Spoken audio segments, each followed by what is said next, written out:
Zo zou de Ljouter binnenstad er snijs meestentijd hinnen lezen matten, via een soort winkelje. Gewoon binnen nou op snijs zelfs hier dal net iepen. Maar voor de meesten geldt dat een snijsiepening erbij het. Maar er binnen grenzen. Nou mag je de winkels nog 22 keer in het jaar iepen. Dus eigenlijk is 22 al aan de rommelkant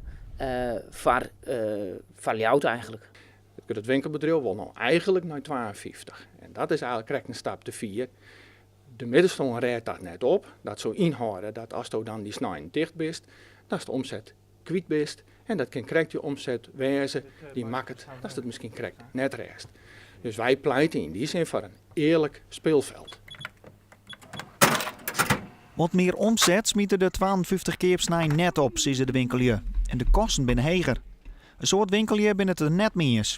Dus krijgt de verantwoordelijk wethouder van de Joen meer dan 200 handtekens zo lange. Ook omdat een behind aantal keepsnijn beter wijzen zou voor de klant. En ik denk dat het heel goed is om te kiezen voor een aantal keepsnijden, waarop de consument ik weet, dan kan ik te lonen.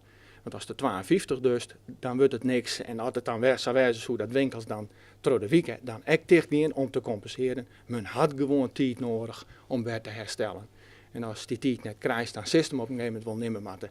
En dat is voor de stad echt net een goed beeld. In deze winkel is het zelfs op maandagmorgen al behoorlijk druk. Net met klanten, maar wel met werk. En dan nog eens alle snijniepen, dat gaat de eigene viersen te 4.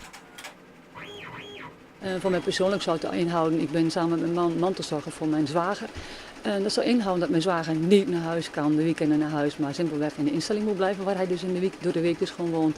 Verder zakelijk gaat dat me totaal geen toegevoegde waarde gaat opleveren. Ik verwacht niet dat mensen een ritsje of een knoopje of een klosje garen bij mij gaan kopen. Ik verwacht het dus helemaal niet.